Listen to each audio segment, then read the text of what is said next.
Larry Caputo humiliated by court ruling, ordered to leave home within 7 days. Larry Caputo, the ex-husband of Long Island medium Theresa Caputo, has faced a major humiliation in court. The court has made it clear that Theresa Caputo is the legal owner of the land on the house, not Larry. As a result, Larry has been ordered to move out of the house within 7 days. The court also warned that if he causes any trouble with Theresa in the future, he will be sent directly to prison. Larry Caputo sat on the edge of the marble kitchen counter, the same one he had helped pick out 10 years ago when the house still felt like their home. Now, it felt like it was swallowing him whole. The court's ruling echoed in his ears like a drumbeat. 7 days. He glanced around at the framed photos still hanging on the wall, him and Theresa smiling on Coney Island, a family Thanksgiving with their kids, even a blurry one of their first Halloween together. How had it come to this? Theresa Caputo, the famed Long Island medium, was used to hearing voices from beyond, but she hadn't expected to hear the cold finality of a judge's voice in court. Mr. Caputo, you're not the legal owner of the land. You have 7 days to vacate the premises. It was a humiliating blow, not just legally but emotionally. Larry had believed that, even after the divorce, they shared more than memories. The house had been a symbol of their life together. But now it was just a legal possession, hers, not his. On the 3rd day, as Larry began packing up his belongings, he found a letter slipped under the door. It was from Theresa. Larry, this wasn't how I wanted things to end. I fought for the house because I needed stability, not revenge. I hope one day you'll see that. Take care of yourself, always. For a moment, he considered storming out or ignoring the letter. But instead, he folded it gently and placed it in the box marked Keep. On the 7th day, Larry stood outside the house for one last look. A strange peace settled over him. Maybe this wasn't the end. Maybe it was the beginning of something else, something he couldn't yet see. As he drove off, he whispered, "Goodbye home. Hello, future." However, it was a cool autumn afternoon in Hicksville, Long Island. The leaves had turned brilliant shades of gold and crimson, swirling along the sidewalks. Inside a cozy community center, a small group of people had gathered, each clutching a tissue, a photograph, or a token of a loved one gone too soon. Among them sat Michael Russo, a tall young man in his late 20s. His brown eyes were shadowed with grief. Just 3 months earlier, his mother, Angela, had passed away suddenly from a heart attack. There had been no warning, no time for goodbyes, just an ordinary day that had turned into an endless nightmare. He didn't know exactly why he came. Maybe it was desperation. Maybe it was hope. Maybe he simply missed his mother's voice more than he could bear.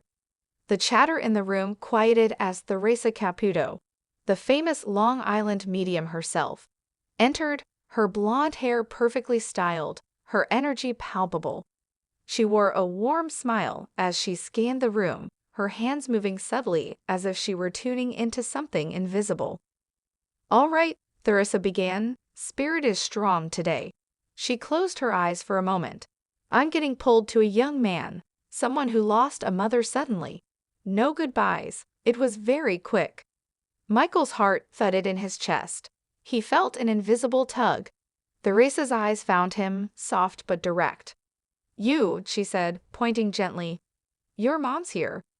Michael swallowed hard, unable to speak, but nodded. "She says you keep blaming yourself.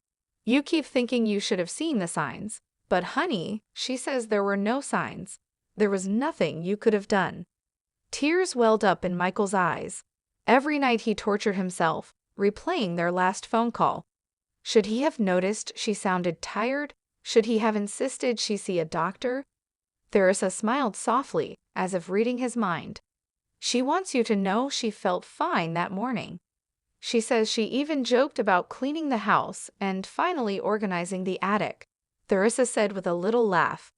"You were the light of her life, and she says she's so proud of you." Michael bowed his head, his shoulders shaking.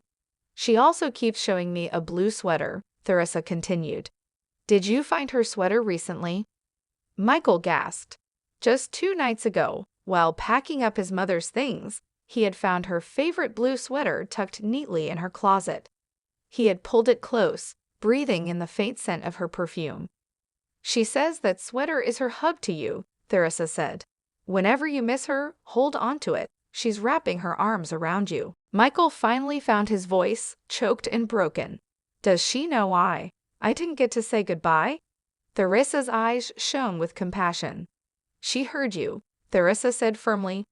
That night, when you sat on the floor crying, talking to her picture, she heard every word. She says she never needed a goodbye because your bond can't be broken by death. She's with you every time you think of her, every time you laugh, every time you wish you could call her. The room was silent except for Michael's soft sobs and the sniffles of others who were touched by the moment. And one last thing, Theresa added, smiling through her own emotion. She keeps saying, tell my boy to live his life. I didn't raise him to live in sadness. Michael felt a warmth flood through him, something he hadn't felt in months. Peace. After the session ended, he stepped outside into the crisp air. The sky was streaked with shades of pink and orange as the sun dipped low. He reached into his bag, pulling out the blue sweater. Wrapping it around himself, he looked up at the sky and whispered, I love you, Mom. And for the first time since she had passed, he felt her love surrounding him, not as a memory, but as a presence, eternal and unbreakable. However, it was a crisp autumn afternoon when Daniel Russo walked into the packed auditorium in Huntington, Long Island. The air buzzed with anticipation. People clutched worn photographs, tear-streaked letters, and tokens of lost loved ones. Daniel, however, carried nothing, only deep, restless anger he had harbored for over 20 years. He didn't believe in mediums, and he certainly didn't believe in Theresa Caputo. Ever since that awful day, September 10, 2001, when his father, Anthony Russo, died in a mysterious office accident at the World Trade Center, Daniel had buried his grief under layers of skepticism. His father had stayed late at the office that night and never made it home. The following morning, the world watched in horror as the towers collapsed. For Daniel, the tragedy was doubly cruel. His father had died just hours before the plane struck, and yet, in the chaos, his story was lost among the thousands. Now, here he was, dragged by his sister, Maria, to a taping of Long Island Medium.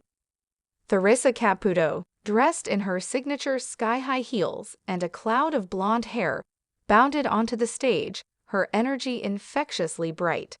She smiled warmly at the crowd, closed her eyes for a moment, and began. I'm feeling a very strong male presence, she said. He's telling me he passed right before a major event. He keeps saying, tell them I wasn't afraid. Tell them it wasn't the way they think. Daniel rolled his eyes. Generic, he thought. But then Theresa's gaze swept across the room and locked onto him. You, she pointed directly at Daniel. You're not holding anything, are you? You didn't want to be here. The audience chuckled nervously. Daniel stiffened. He says you've been angry for a very long time. You feel like no one really told your dad's story, and you think no one understands the guilt you carry. Daniel's heart pounded. Maria clutched his arm. Theresa's voice softened. Your dad? He's showing me a necktie. A red one with tiny blue dots. He says he wore it that night. Daniel gasped. His father's favorite tie. He hadn't thought of it in years. And he's mentioning. Theresa hesitated, as if listening intently. The Yankees. Something about missing a game. Missing watching a Yankees game with you. Tears sprang to Daniel's eyes. That night, September 10th, they had planned to watch a Yankees game together. But Anthony had stayed late at work instead. Daniel had never forgiven him, or himself. Theresa stepped closer. Your dad wants you to know he didn't suffer. It was quick. He didn't even have time to be scared. And he's saying, he's so proud of the man you've become. even if you refuse to believe it. Daniel was shaking now. The walls of anger he'd built crumbled under the weight of grief, longing, and the overwhelming sense that somehow, impossibly, his father was here. "He's telling me about a letter," Theresa said suddenly. "A letter you never opened." Daniel blinked. After the funeral, someone from his father's office had handed him an envelope. In his rage and sorrow, Daniel had thrown it into a drawer, unopened for 2 decades. "Open it," Theresa said simply. "He says you'll find the words you've been waiting to hear." The session moved on, but Daniel sat frozen in his seat, his mind reeling. That night at home, he dug through his old dresser until he found it. A crumpled, yellowed envelope with his name written in his father's bold handwriting. With trembling fingers, he tore it open. Inside was a short note. "Danny, I'm so proud of you. No matter what happens, always remember, you are my greatest joy. I'm sorry I missed the game. Let's catch the next one together. Love, Dad." Daniel clutched the letter to his chest and sobbed for the first time in 20 years. However, Theresa Caputo had always known she was different. As a child growing up in Hicksville, Long Island, she would wake up in the middle of the night to the sound of whispering voices. At first, she thought it was the old house settling, or perhaps the wind brushing against the windows, but as she grew older, she realized these voices were speaking to her. By the time she was a teenager, Theresa was plagued by crippling anxiety. Her heart would race for no apparent reason. She would feel sudden cold spots in warm rooms and experience vivid dreams where strangers pleaded for her help. Doctors labeled it generalized anxiety disorder, but medication and therapy never fully erased the gnawing feeling that something unseen was always around her. It wasn't until she was in her 20s that everything changed. One evening, as she was trying to calm herself with a meditation tape, she heard a woman's voice clear as day, "Tell my daughter I love her and forgive her." Theresa sat bolt upright. There was no one else in the room, and yet the message was unmistakable. Terrified but desperate for answers, Theresa sought out a local psychic medium. The older woman listened patiently as Theresa poured out her experiences. When she was finished, the medium smiled warmly and said, "You're not sick, sweetheart. You're gifted. You're hearing the voices of the departed."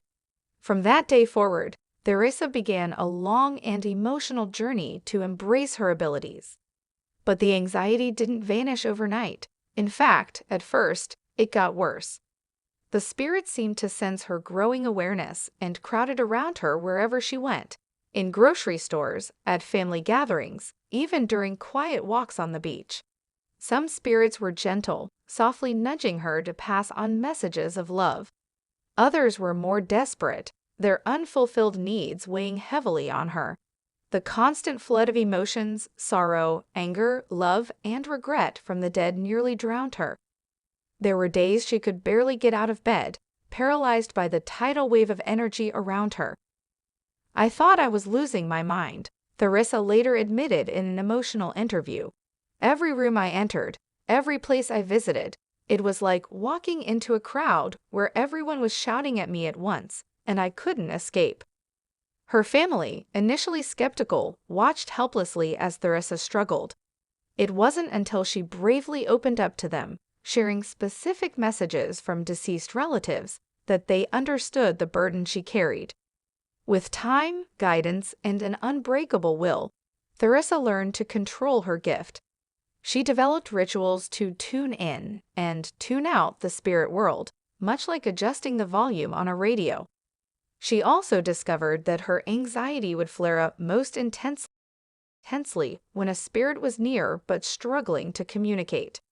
Rather than seeing her anxiety as a curse, she began to recognize it as a signal, a kind of spiritual radar.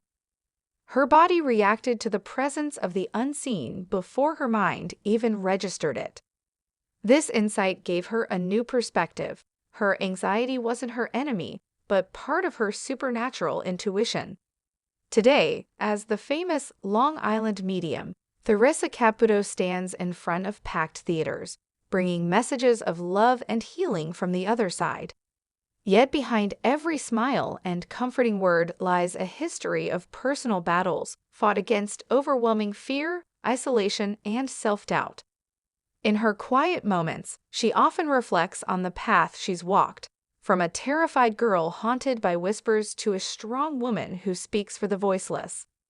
And though the anxiety never fully left her, she carries it now like an old, familiar friend, a reminder that even in fear, there is profound purpose. The spirits never meant to scare me, Theresa says with a knowing smile. They were just trying to reach the one person who could hear them.